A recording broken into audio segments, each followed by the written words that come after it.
وسلامتين أصحابتنا meel kasta joogtiin insha Allah sida nooga barateen waxyaabo cusub inaan la wadaagno. Maanta waxaan rabaa inaan sameysto hilibkan ama busketi sidaad u taqaaniinba. Marka suuqa ayaa sidaas isaga aniga ka soo gatay.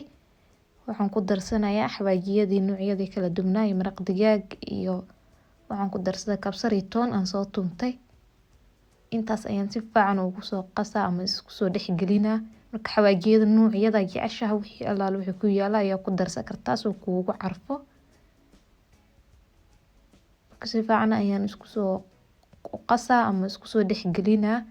Waa inuu ayaga dhan wada gaaraa waxyaabaha aan ku daray. Busketi ama hilibkan howl badan ma kaaga baahna ama inaad waqti badan ay gelisid. Kaliya xawaajiyadii wax markaa ku soo darsatid saliida ayaa hore dabka ka saaranaysa. Kaasa hore ayaan saliida ka saartay marka wax yar soo kululaatay saliidan maan iska badinin wax yar oo sidee birta iiga dhaginin ayaan rabay. Marka kaasa hore la ka duwan ee ka shiilanaysa ilaa intuu ka soo guduudanay dabkana waa ina u gaabisaa hadii kala soo bislaanin ayuu ka gubanaa. Marka dabka waa ina waxoogaa u gaabisaa isaga kaligiis bislaanay markaas biyo iyo wax dhankaaga ma baahna sidaas tartiib u gadgadinaysa. Marka sidaas tartiibta asaga ayaa ku bislaanaya haduu dabkaagu ku gaaban yahay oo marba cabaar bas kadib aad sidaas u gadgadisid wax kale ma kaaga baahno. Markuu ka soo guduuto ayaa ka degsanaysa. Hadda waxaan rabaa inaan ku darsado soos diyaarsan.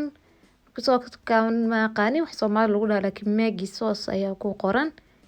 Waa diyaarsan yahay wax loogu talagalay chickenka iyo marka hilibka iyo waxyaabahaas oo aad shiilaysid inaad sidaas korka uga darsatid marka aad ku soo shiilmo ayaa sida hadda aan isticmaalayba aan ka digi rabay ayaan korka ugu daray aad ayuuna u macaan yahay runtii wax yar oo basbaasna waa leeyahay hadda ani ka haysto basbaas yar ayuu ku yeelayaa soo hadda waxyaabihii kale aan ku cuni lahay hilibkii aan soo sameystay ama busketigi ayaan rabaa marka baradho yar oo soo jarjartay ayaan soo shiilana iyo wax yar oo yaanyo ah yaanyada dab kale tusamo burburinay sidaan ayaan ku shiilaa ina wax yar aan guduusado ama aan shiila ayaan rabaa ma rabo inaan burburiyo